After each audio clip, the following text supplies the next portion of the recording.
The life in the campus.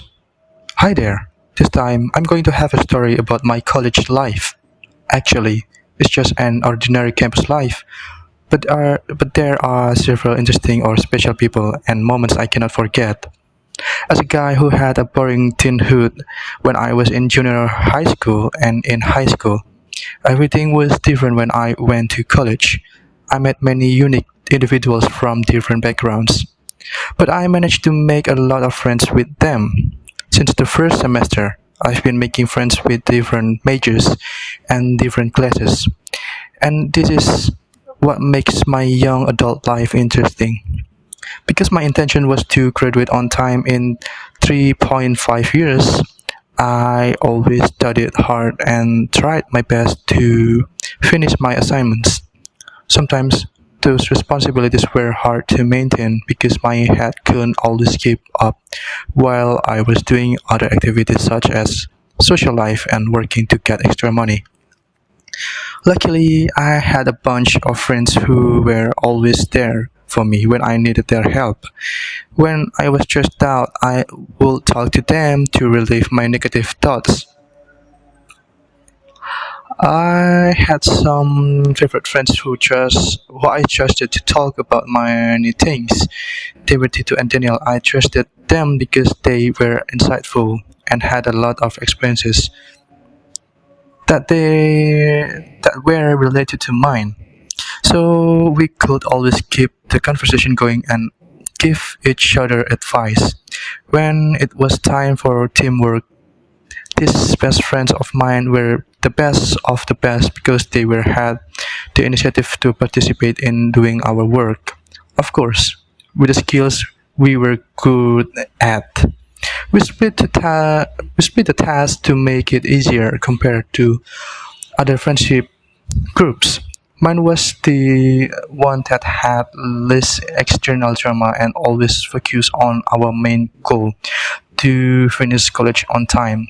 We sometimes hung out at Tito's house, whether it was to do our assignments or just have a good time together while sharing each other's life experiences. We used to laugh until our stomachs hurt, making jokes that nobody outside our group would understand. Tito's house our second home was like our second home. I'm sorry. His mom always welcomed us with snacks or warm tea, and sometimes she'd even cook for us if we stayed too long. There were nights we stayed late night, finished a paper together, or afternoons spent just lying around the floor talking about life, dreams, and even fears. That warmth, that bond, never really realized how precious it was until it became rare. Time flew. Now we were separated due to our obligations to take different classes, and some of us were taking internship programs. I was one of those examples. This made it hard for us to manage group assignments because not all students had good responsibility to or the initiative to partake in the work. In our group chat, we often say that we miss the old days when we could finish every week task easily and perfectly. In this situation, we prefer to work alone rather than deal with the stress of unmotivated teammates. This distance really affected me emotionally, and I wasn't someone who could make deep connection quickly. Losing those daily hangouts with Tito and Daniel made me feel isolated. I still had friends, but it just wasn't the same. There was an emptiness that only those guys could feel. Sometimes I would pass by the spots we usually to sit together and feel nostalgic. I miss laughing with them over a plate of nasi goreng or grabbing kopi susu at the campus cafe. Thankfully, I wasn't completely alone. I had Rena, my girlfriend, who had always been my rock. She was cute, short, bright skinned, and full of light. Every time we met after class, my stress melted away. She was supportive in every aspect. Whether it was helping me revise an assignment, cheering me up after a long day, or just holding my hand during our quiet walks, she was always there. And it meant the world to me. We spent a lot of our free time riding motorcycles around the city. Our favorite route was through Jalan Tunjungan, Surabaya's iconic street. We would stop at the old colonial buildings and take pictures together, laughing at our silly poses when we had more time. We rode to Kenjaran Beach just to sit by the shore, eating pentol and talking about our future together. I told her about my dream to finish college, get a job building a small business, and one day marry her. Her eyes always spark when we talk about the future. She'd smile, nod, and say, "We'll get there together." Even though I had Rena, there were days when life felt so much. Balancing college, working, and personal life was like juggling fire. In my free time, I work as an on-call or freelance waiter at hotels and restaurants. I had to I had to smile and serve guests while deep inside I was worried about unfinished assignments or unpaid tuition. When there were no weighted jobs, I worked as a Shopee food courier, riding through Surabaya traffic under the scorching sun, and pouring rain wasn't easy. But I did it because I had no choice. My family couldn't afford to support me fully. My mother, a donut maker since 2010, worked hard every day keep our small household running. My mom was my hero. She was the reason I kept going, even though she didn't say it often. I knew she was proud of me. Her hands were rough from kneading dough every morning, but they were hands of love. My stepfather, who entered our lives around 2020, also helped a lot. He wasn't perfect, but he supported my education. And for that, I was gratefully every time I felt like giving up. I remember my mother waking up at 4 a.m. to start making donuts. I remember when a soft voice whispering, "I believe in you." Those moments gave me strength. College wasn't just about grades for me, it was about survival. It was about proving to myself that I could make it. While others were enjoying campus events, I was often stuck delivering food or serving at weddings. I missed so much social opportunities, but I gained something else resilience. Despite all the challenges, I still made time for laughter. Sometimes I would bring leftover food from the restaurant to my friends. We'd sit in the faculty park, eating together, sharing stories, and laughing like the old times. Those brief moments reminded me that happiness could be found in small things. Now, in the sixth semester, things felt more intense. The deadlines were tighter, the internship more demanding, and the future more uncertain. But I kept going. I had to, but I wasn't just studying for a degree. I was building a little better life for myself, for my mother, for Rena, for the little boy I used to be who only wanted to be loved and feel safe. My dream wasn't luxurious. I didn't need fame or wealth. I just wanted a quiet life with people I love, a little house, a small business, a cat or two, maybe a garden. I wanted a peace. I wanted to heal the wounds of my childhood. I wanted to break the cycle of sadness and insecurity. Some nights I would lie in bed, exhausted but hopeful. I would think about graduating, getting a decent job, and one day seeing my mother smile without worry. I would I would picture Rena in a white dress walking toward me, and I knew every struggle would be worth it. Even though life in campus wasn't always bright, it shaped me into who I am today. It taught me about friendship, love, sacrifice, and preferences. It made me stronger, and for that I'm thankful. Because in the end, this isn't just the story of my campus life.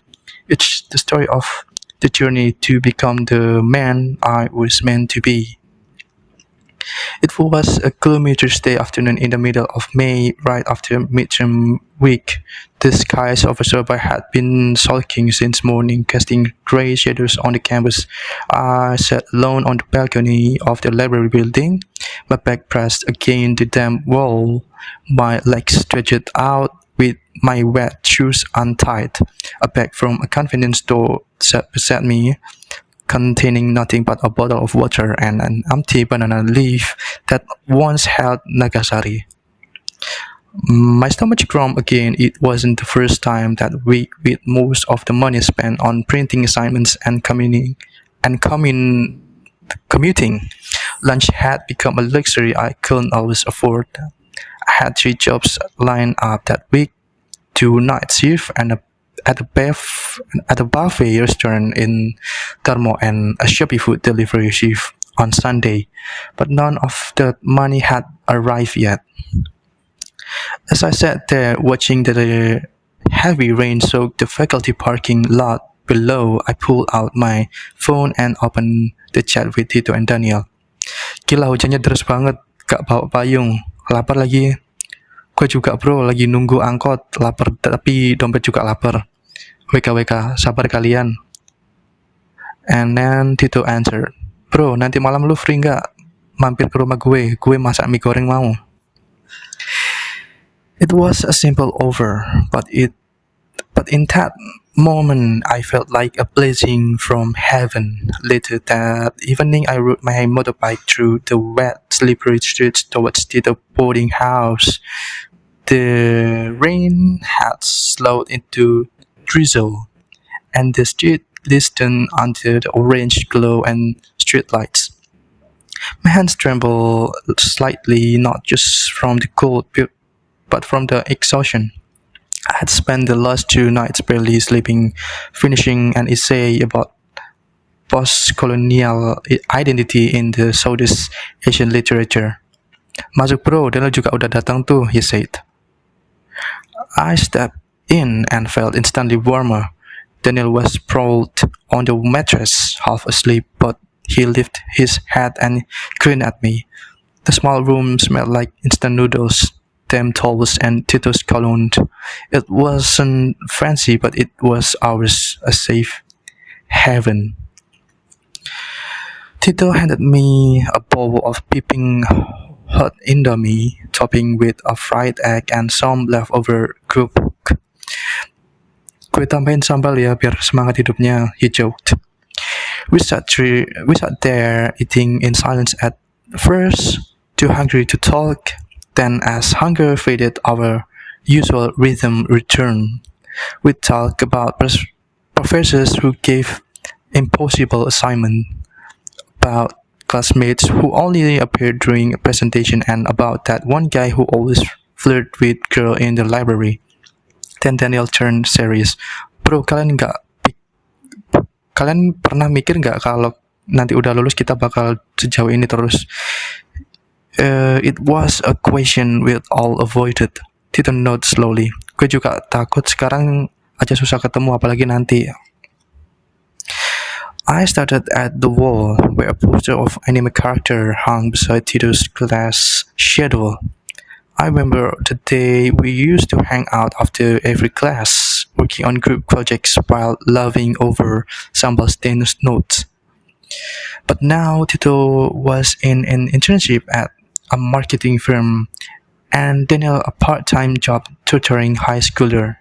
And me, I was everywhere and nowhere, waiting tables, delivering food, attending classes in between. Kalau nanti kita sukses, I said softly, jangan lupa malam-malam kayak gini. Jangan lupa rasa mie goreng 1 mangkok buat bertiga. They smiled. Deal, Daniel said. Tapi nanti gue yang masak. Gue janji bakal bisa masak beneran. The next day, I had class at 7:30 a.m. and I was already late. My shirt was wrinkled. My shoes were still damp, and my stomach protested as I ran into the classroom. The professor had just begun his lecture on discourse analysis. I took a seat near the back, trying to stay awake. My eyes were heavy and my notes messy. But I reminded myself I was here for a reason. Even on the worst day, I was fighting for something bigger. After class, I met Rena outside the campus mosque. She was waiting under an umbrella, her dark blue hijab packed with raindrops. She smiled when she saw me, and I answered. I forgot about the rain, the hunger, the stress everywhere, everything. Udah makan? She asked. I shook my head. She pulled a small food container from her bag and handed it to me. Tadi pagi mama bikin donat, aku simpenin buat kamu. Thanks sayang, aku udah banget. Eh, thanks sayang, aku suka banget, I said. She looked at me with concern. Kamu capek banget ya akhir-akhir ini? I nodded. She reached out and fixed the collar of my shirt. Her finger gentle.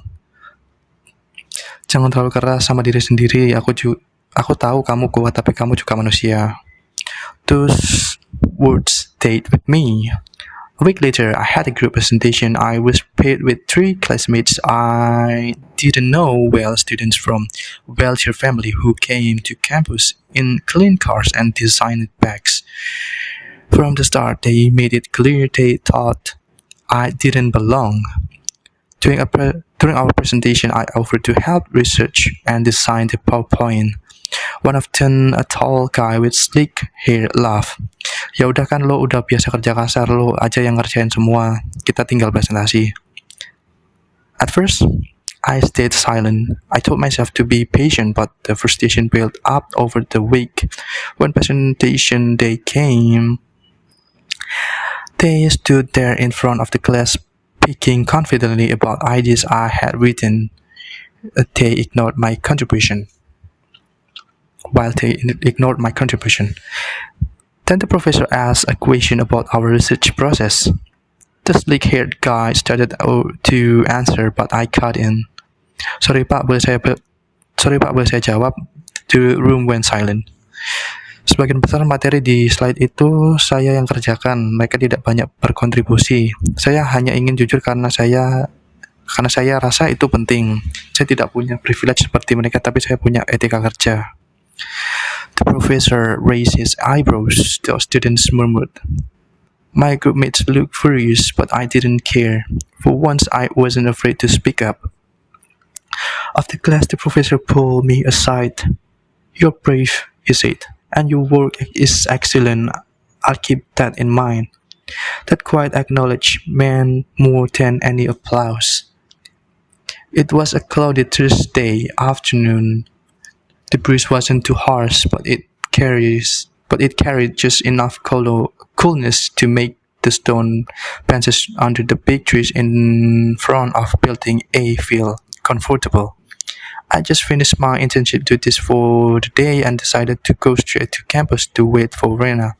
She was in her last class, and we had promised to meet afterward to talk about assignment Pak Agung gave us.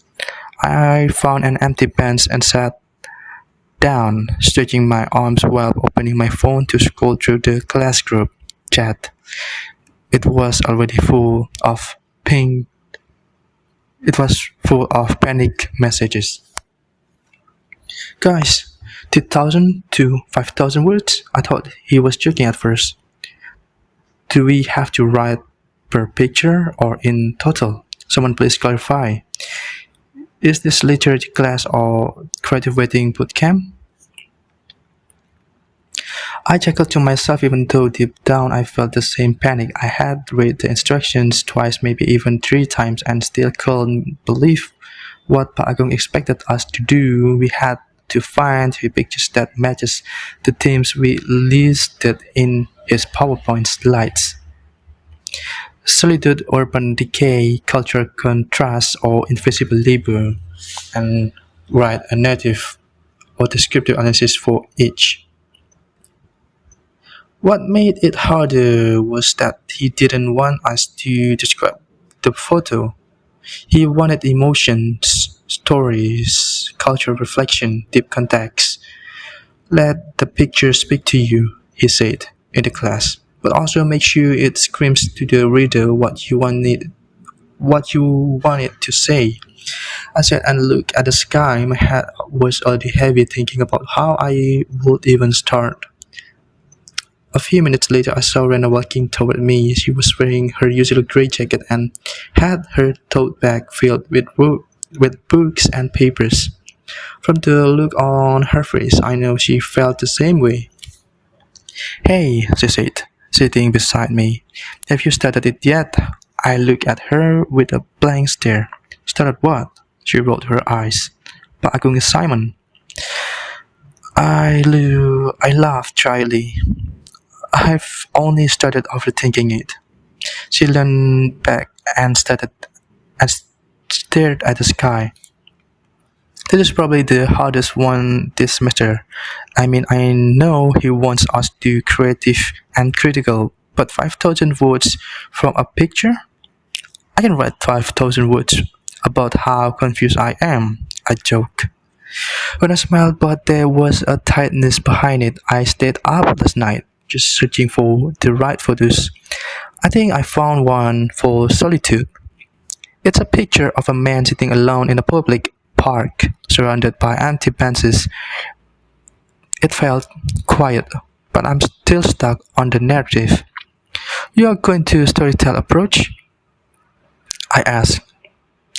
Yes, like building a character out of the man in the picture. His background, why he's alone, what brought him there. I noted. That's a good angle. I think Pak Agung will love that. She looked at me with a constant expression. How about you? I haven't even picked the pictures yet. I was hoping to find something meaningful, but every time I open Google Images or Unsplash, my brain just shuts down. Don't go for stock photos, she said quickly.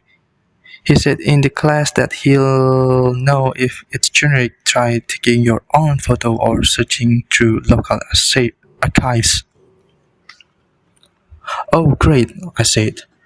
So now I'm a photographer too? She laughed.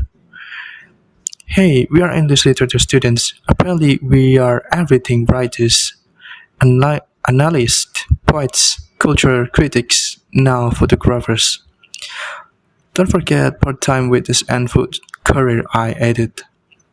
She nudged me. Right, you are on whole different level. We both laughed, but the laughter faded slowly into silence. The weight of the assignment returned like a fog, even though we were used to tight deadlines. This one felt like a mountain. I think we should help each other, she said suddenly. Not write each other's work, of course, but like workshop the ideas. I noted. Like we do in creative writing class, should draft like feedback. Exactly. And maybe we can go hunting for pictures together this weekend, she suggested. I know this old neighborhood near my grandma's place. Some of the allays on buildings are falling apart, but in a strangely poetic way could work for urban decay. That sounds promising, I said. And at least we'll suffer together. She smiled. Always. We sat there for a while longer, discussing other possibility themes and ideas. The conversation slowly shifted from panic to planning. Rena opened her notebook and showed me a rough outline she had already sketched for her first picture. You are so organized. I am impressed. I fake it well, she replied.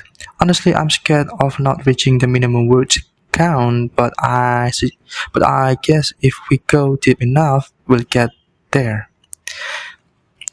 I looked at her notes and felt a spark of motivation. Maybe I could Maybe I could start tonight by at least outlining one idea.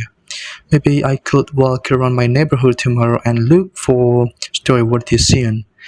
Something about everyday life, maybe a street vendor cleaning up after a long day, or a child sitting alone waiting for their parent. We talk more about the hidden beauty in mundanes. Things how the ordinary could become extraordinary when seen with the right eyes. That was probably what Pa Agung meant. He didn't want surface level descriptions, he wanted us to dig. Before we left campus, we agreed to meet again on Saturday to walk around and look for photos. We'd bring our phones, our notebooks, and maybe some snacks to keep the spirit alive. It felt less terrifying now. The assignment was still huge, but he had a plan, and more importantly, we had each other. As I rode home that night, the assignment still sat in the back of my mind like a quiet passenger.